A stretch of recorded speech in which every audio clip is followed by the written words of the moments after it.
Goeienaand broeders en susters en kinders. Ons een afkondiging vanaand voor die diens en dit is ons is bly saam met die kameeldrifspan wat vanaand hier is. Dit is vanaand die laaste erediens wat hulle saam met ons gaan hou. Hulle dominee word volgende Saterdag bevestig. So ons gaan julle mis, maar ons is dankbaar saam met julle by Kameeldrif ook vir dominee Loan se bevestiging wat eersdaags ook gaan plaasvind. Kom ons sit so en dan raak ons 'n oomblik ook stil voor die Here. Kom ons sluit ons oë.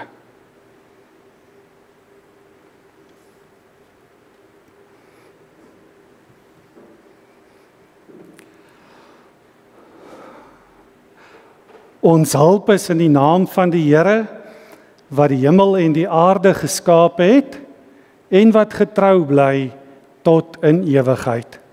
Geliefde gemeente, genade, barmhartigheid en vrede word hier ryklik geskenk van God ons Vader in ons Here Jesus Christus deur die kragtige werk van die Heilige Gees. Amen. Kom ons staan en ons loof die Here, Psalm 146. Salig hy wat in die lewe sonder hulp en sonder raad, as om alles wil begewe, vlug tot God sy toeverlaat, en ook in die swartste nag op die Heer alleen bly wag. Ons staan vir die sing daarvan, waarna ons saam sal bid.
Kom ons bid saam.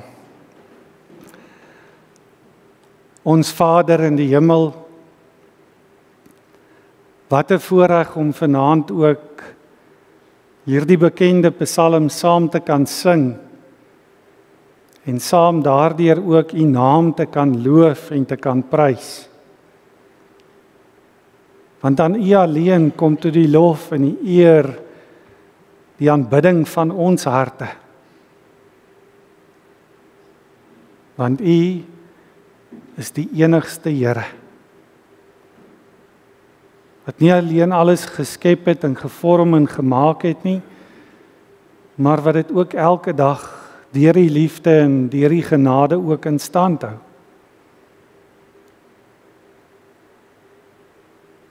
Wat ook dit wat ons as mense in sonde breek, weer kom nuut maak.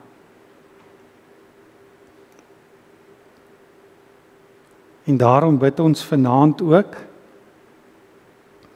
dat U deur die woord en deur die Gees ook tot elkeen van ons sal spreek, dat elkeen van ons weer die boodskap van verlossing vanaand sal hoor, en as dankbare mense hierdie week tegemoet sal gaan. Mense wat lewe tot die eer van U heilige naam. Ons dankie ook dat ons saam met Gereformeerde Kerk Kameeldrif wat vanaand nog saam met ons is, na meer as 'n jaar wat hulle vakant was, ook in die week wat voorlê kan uitsien na die koms van 'n nuwe bedienaar van die woord. Ons bid, Here, dat die bediening daar ook geseën sal wees. Ons vra ook dat U elkeen van ons genadig sal wees en ons sondes vergewe. Nie omdat ons dit verdien nie, maar om Christus ontwil. Amen. Vanaand kom ons by Sondag 3 van die Heidelbergse Katekismus. Ons gaan daarna kyk in die lig van 2 Korintiërs 3, daarvan af vers 1 tot en met vers 11. Paulus skryf en dan sê hy, begin ons weer onsself aanprys, of het ons miskien soos party ander mense aanbevelingsbriewe aan julle of van julle nodig? Julle is self ons aanbevelingsbrief, geskryf op ons harte vir almal om te lees en te verstaan. Dit is tog duidelik dat julle 'n brief van Christus is, deur ons diens geskrywe, nie met ink nie, maar met die Gees van die lewende God, nie op klip nie, maar op die harte van mense. Ons sê dit omdat ons deur Christus ten volle op God vertrou. Uit onsself is ons nie in staat om iets te bedink, asof dit uit onsself kom nie. Ons bekwaamheid kom van God, wat ons bekwaam gemaak het om bedienaars van 'n nuwe verbond te wees. Nie van die letter nie, maar van die Gees. Die letter maak dood, die Gees maak lewend. Die wet wat in letters op klip gegraveer is, het in die heerlikheid gekom. Hierdie heerlikheid wat nog gou sou verdwyn, het op die gesig van Moses so geskitter, dat die Israeliete nie na hom kon bly kyk nie. As die bediening wat tot die dood lei met soveel heerlikheid gekom het, hoeveel groter sal die heerlikheid van die bediening wat deur die Gees geskied dan nie wees nie. Die bediening wat deur die mense veroordeel word, het met heerlikheid gekom, maar die bediening waardeur die mense vrygespreek word, oortref dit verreweg in heerlikheid. Ons kan sê dat die heerlikheid van vroeër nie te vergelyk is met die alles oortreffende heerlikheid van nou nie. As wat aan die verbygaan was van heerlikheid gestraal het, veel meer nog sal die blywende van heerlikheid skitter. Vanaand dan in besonder hierdie woorde, uit onsself is ons nie in staat om iets te bedink, asof dit uit onsself kom nie. Ons bekwaamheid kom van God af, wat ons bekwaam gemaak het, om bedienaars van 'n nuwe verbond te wees, nie van die letter nie, maar van die Gees. Die letter maak dood, die Gees maak lewend. Dit dan ons teksgedeelte en dan ook daarmee saam Sondag 3 van die Heidelbergse Katekismus. Onthou die indeling van die Heidelbergse Katekismus, sonde en ellende, dan die tweede deel ons verlossing en dan derde deel dankbaarheid. Nou, ons is besig met die eerste deel wat handel oor die ellende, die sonde van die mens. Nou is die vraag daar, het God die mens dan so sondig en verkeerd geskep? Dan weet ons die antwoord is nee. God het die mens goed en na sy ewe beeld geskep. Dit beteken in ware geregtigheid en heiligheid, sodat hy God sy skepper reg kon ken, hom van harte kon lief hê en saam met hom in die ewige saligheid kon lewe, om hom te loof en te prys. En dan die vraag, waar kom hierdie verdowwerende natuur van die mens dan vandaan? En die antwoord ken ons van die val en die ongehoorsaamheid van ons eerste ouers, Adam en Eva in die paradys. Daar het ons natuur so verdorwe geraak, dat ons almal in die sonde ontvang en gebore word. En dan 'n baie belangrike vraag vir vanaand, is ons so verdorwe dat ons glad nie in staat is om iets goeds te doen nie, tot alle kwaad geneig is? Dan weet ons die antwoord, ja, ons is. Maar die belangrike is die volgende, behalwe as ons deur die Gees van God weergebore word. Dit dan ons teksgedeelte vir vanaand, en een van ons belydenisskrifte waarin ons baie oor die Heilige Gees hoor, maar wat mens nie altyd raak sien nie, is ook die Heidelbergse Katekismus, soos vanaand weer by Sondag 3. Maar kom ons spring eers terug na Sondag 1 toe. Wat glo ons van die Heilige Gees? Daar staan in die katekismes wat ons saam sing, Skrifpruiming 12:6, hy maak my seker deur sy gees, ek sal vir ewig by hom wees. Ek wil vir Christus leef en werk, en dan die woorde, my hart bereid, gewillig sterk. En hoe kom daardie bereidheid, daardie gewilligheid, om vir Christus te leef na jou? Onthou die woorde, deur sy gees. En hier hoor ons dit ook, behalwe as ons deur die gees van God weergebore word. Kom ons staan en ons sing saam Skrifpruiming 12:6, die eerste en die 5de vers.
Dit is so, broeders en susters, dat dit nogal 'n donker prentjie is wanneer 'n mens na die Heidelbergse katekisme se eerste paar Sondae gaan kyk.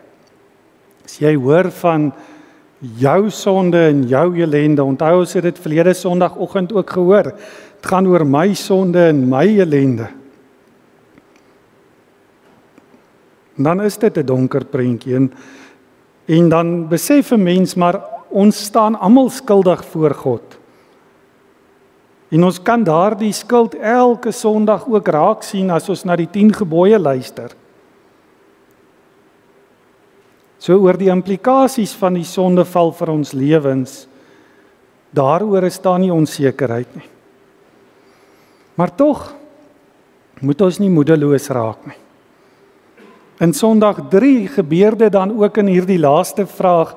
Mens kan sê dat die lig van God se genade helder deurbreek in die donkerte. Waarvan praat ek? In vraag 8 antwoord en bely ons, dit wat ons weet, ons is nie in staat tot enige iets goeds nie, behalwe as ons deur die Heilige Gees van God weergebore word. En dis ook ons tema vir vanaand in die lig van dit wat ons hoor in 2 Korintiërs, hoofstuk 3 vers 5 en 6. Die Heilige Gees is die bron van lewe. Die Heilige Gees as die bron van lewe ook in my lewe. Nou om dit te verstaan, gaan ons vanaand na die teksgedeelte kyk en die teenstelling of die vergelyking wat Paulus in ons kernverse vir ons skets. Aan die een kant praat hy van die letter wat dood maak teenoor die gees wat lewend maak. Nou eers die vraag, waarom die letter die wet ons dood maak? Nou op die oog af klink dit vir baie mense asof Paulus negatief is hier oor die wet van God. Maar onthou waarom hy hierdie brief moes skryf. Hy skryf die brief vir 'n gemeente waarin daar valse apostels gewerk het, wat die wet, soos ons dit in die Ou Testament kry, in die plek van die evangelie wou stel. Hierdie valse apostels het gesê dat as jy volkome volgens die wet kan leef, dan sal jy gered kan word. En so het ons dit verlede week ook gesien, hulle maak die genade van God goedkoop. Hulle maak dit wat Christus vir ons gedoen het goedkoop. Want hulle stel dit onder die letter van die wet. Want sê hulle, die letter maak jou lewendig. En dit is ongelukkig so dat baie mense tot vandag toe hierdie dwaalleer glo. En dan begin hulle twyfel oor hulle eie lewens en hulle begin twyfel oor die evangelie, twyfel oor die genade van God in hulle lewens. So Paulus is nie negatief oor die wet nie, hy is negatief oor die manier hoe mense die wet hanteer het. Want, sê Paulus, die wet is nooit sleg nie. Die wet se bedoeling was ook nie om mense dood te maak nie, inteendeel, as jy na Romeine 7 gaan kyk en Romeine 10, Romeine 13, dan sien ons dat die wet van God in werklikheid bedoel was om die lewe vir mense oop te breek, om die lewe vir mense volkome te maak. Maar dan sien ons ook, Jesus self het gesê op 'n stadium, maar as jy die ewige lewe wil ingaan, onderhou die gebooie. So mens moet nooit negatief na die gebod kyk nie, want die probleem lê nie by die gebod of die bepalings daarvan nie. Trouwens, dis hoekom hy ook soveel moeite doen om vir ons te verduidelik van die heerlikheid waarmee God dit gegee het, dat die wet in heerlikheid gekom het, en dan ken ons die geskiedenis van Moses, toe hy van die berg afkom, wat sy gesig moes bedek, want dit het van die heerlikheid van God gestraal. Sy gesig het so geskitter, dat die Israeliete nie na hom kon kyk nie. Dan sê hy, dis die heerlikheid waarmee die wet gekom het. Dan kan die wet tog nie sleg wees nie. Nee, God het sy wet gegee om te sorg dat mense naby aan hom kan bly. Dat ons sy heiligheid na die wêreld toe kan uitstraal. Sy heerlikheid in hierdie wêreld kan laat skitter. Maar dan weet ons, hierin het die mensdom, en as ons die mensdom noem, dan bedoel ons elkeen van ons, saam met al die ander mense wat nog altyd geleef het, bitterlik geval. Trouwens, Calvin skryf hieroor in een van sy kommentare, en lees dit maar saam met my, die bediening van die wet wys vir ons die siekte in ons eie bestaan. Op so 'n manier, dat dit ons bewus maak daarvan dat ons menslik gesproke ongeneeslik siek is. Omdat ons nie aan die eise van die wet kan voldoen nie, kan ons nie gesond word nie, en is dit 'n letter wat doodmaak. Ja, geliefdes, die wet sê vir ons wat ons veronderstel is om te wees, sê vir ons die prentjie soos God wil hê dit moet lyk, dat ons volgens Sondag 3 ook soos ons dit bely na sy beeld geskape is. En dat ons God se beeld, God se heerlikheid in die wêreld moet uitstraal. En om dit te kan doen, moet jy hierdie voorskrifte van die wet kan gehoorsaam. En hoe lyk die beeld van God dan wat ons uitstraal? Ons bely dit in die Nederlandse geloofsbelydenis en hier in Sondag 3 baie mooi. In die Nederlandse geloofsbelydenis word dit saamgevat met dat ons na die beeld van God gevorm is in alle goedheid, regverdigheid en heiligheid, wat met die wil van God ooreenstem. Die Katekismus Sondag 3 praat van die geregtigheid, die heiligheid en die liefde. Dan moet mens besef, hierdie woorde, dis waarvoor die wet van God staan, dis wat die wet van God vir ons leer. Maar so bely ons dit, die hele mensdom het hierin geval. Adam as eerste mens, en daarom sy sonde wat ook na ons toe deurgevloei het, soveel so dat daar 'n vervloeking op die hele mensdom gerus het. 'n Vervloeking wat sê almal het afgedwaal, almal het ontaard, almal staan skuldig, almal verdien die dood. Ja, almal het deel aan die skuld van ongehoorsaamheid. Ongehoorsaamheid waaraan? Die wet van God. En daarom is die wet wat God gegee het, op die ou einde 'n aanklag teen ons. En daarom word dit die letter wat doodmaak. En juist daarom sê Paulus, en ons moet dit ook vanaand hoor, kan die heerlikheid van die ou verbond, die voorskrifte wat God vir ons daarin gegee het, nie opweeg teen die heerlikheid van die nuwe verbond nie. Onder die ou verbond word almal veroordeelde sondaars, wat in vyandskap met God leef, wat ons naaste in God haat.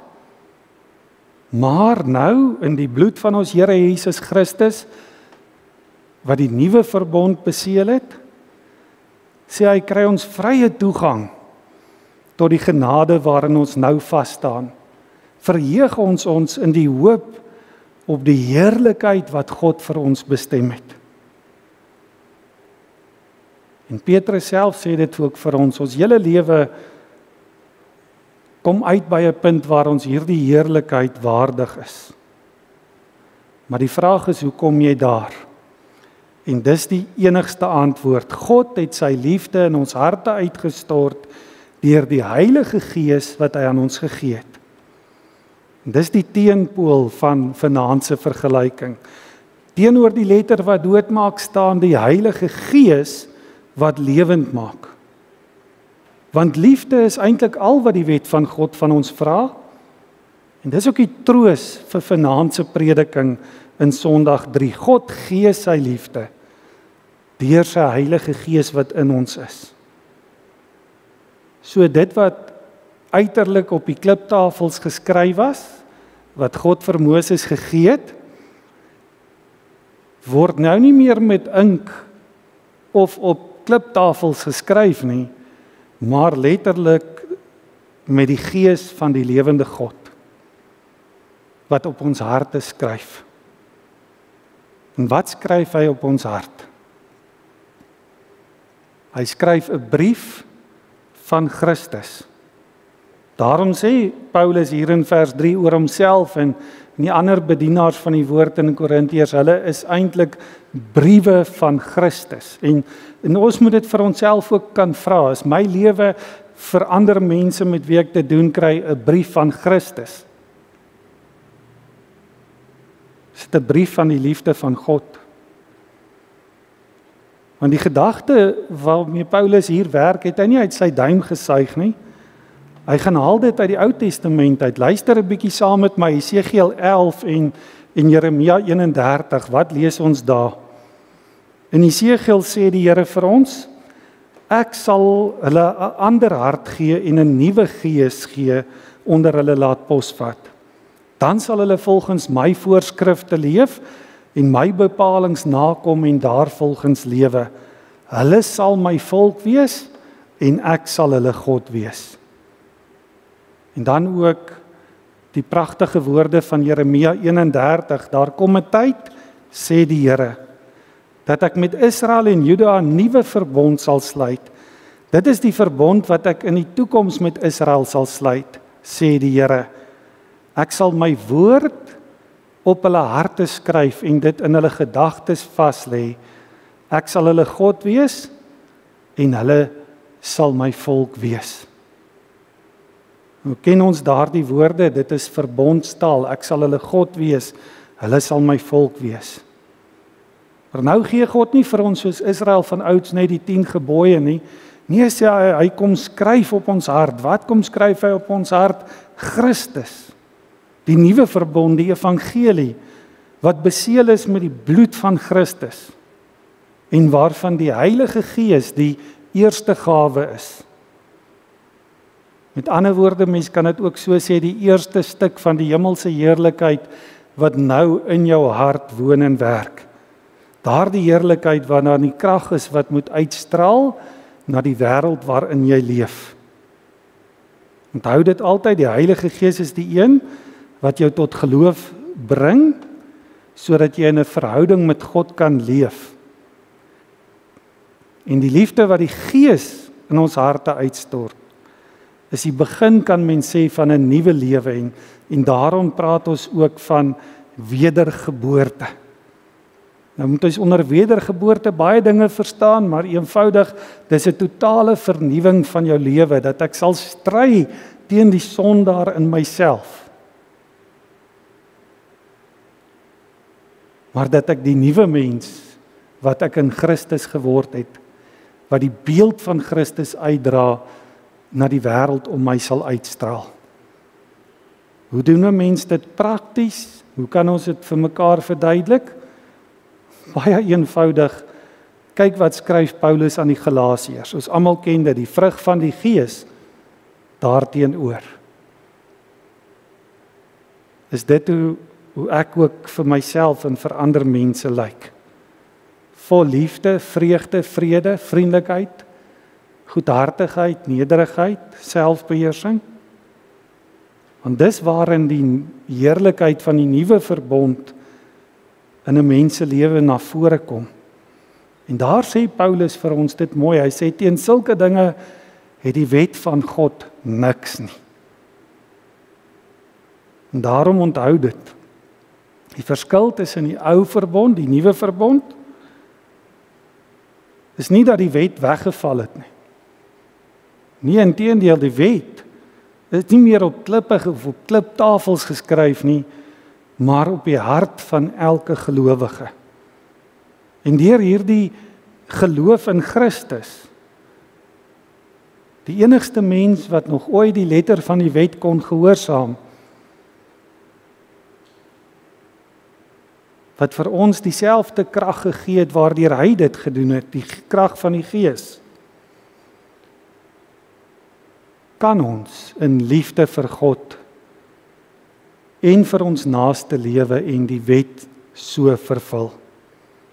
En daarom onthou dit, die wet wat eers vir ons die dood ingehou het deur Christus se genade so verander, dat dit in ons lewe eintlik ons bring by liefde. Liefde vir God en liefde vir mekaar. En waar ons voorheen, soos ons dit ook bely, magteloos was, liefdeloos was, bestem was vir die derf, het die evangelie wat in ons harte geskryf is, vir ons nie net vergifnis gegee in die ewige lewe nie, maar ook die Heilige Gees, sodat ons ook Gods vrug na vore kan bring, die vrug van die Gees, dat ons ook weer goeie werke kan doen. Want dis tog wat wedergeboorte beteken is om die nuwe mens te wees wat jy in Christus is. En so bely ons dis eintlik 'n volkome, bonatuurlike, kragtige, aangename, wonderlike, verborge, onbeskryflike daad van God. Dis nie my mond vol woorde nie, dit kom so uit die Dordtse leerreëls uit.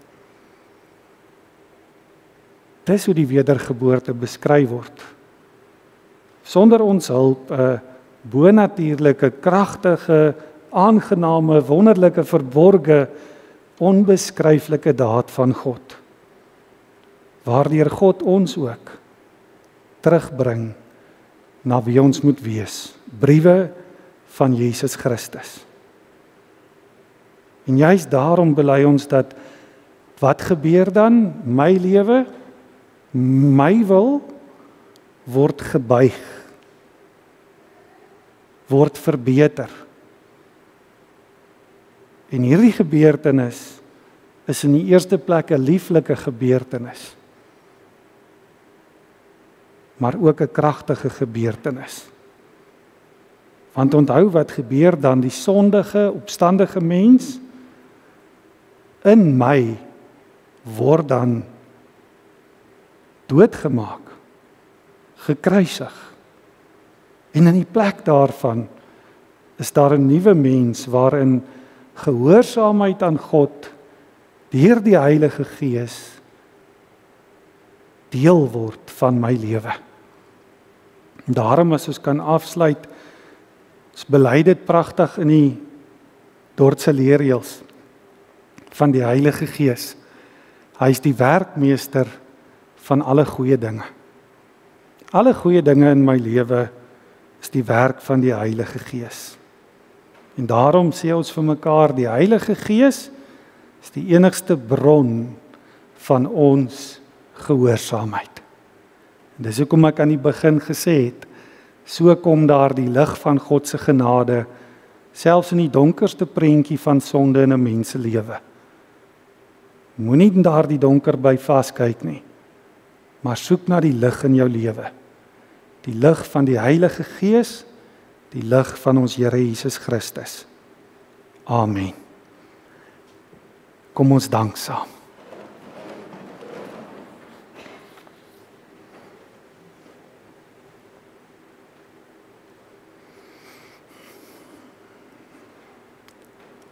Ons Vader in die hemel, ons weet Here dat uit onsself en deur onsself is ons nie tot die goeie in staat nie.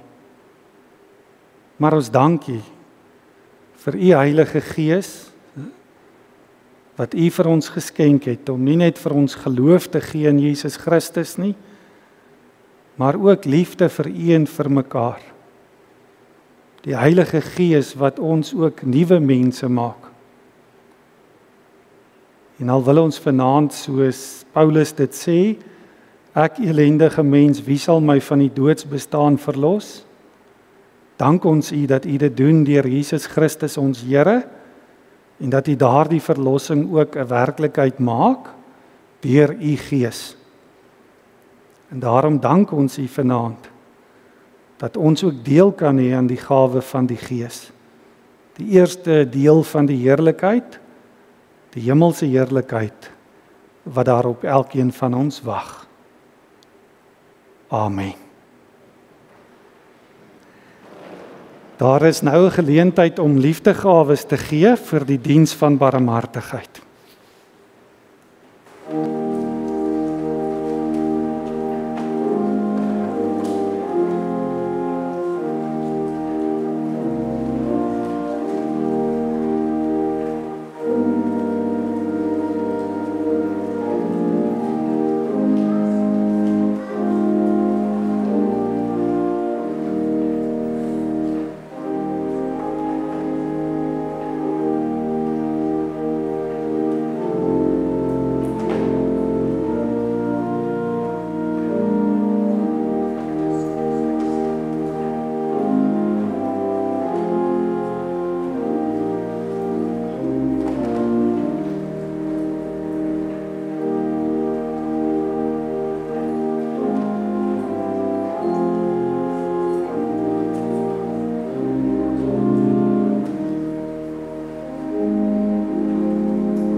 Ek gee my Heilige Gees aan julle wat die krag verleen en trou om te wandel in my weë en my wet te onderhou.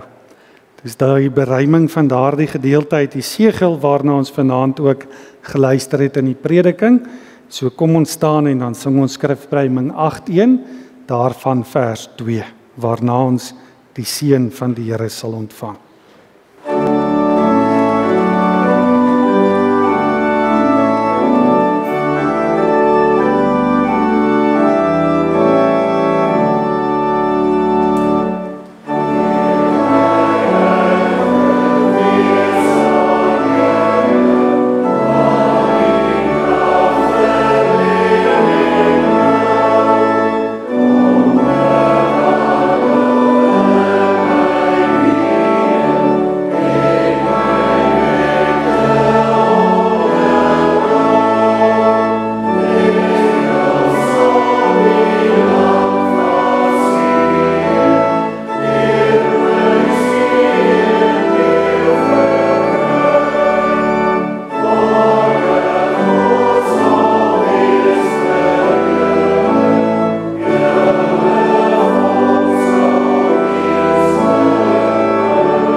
Ontvang die seën van die Here.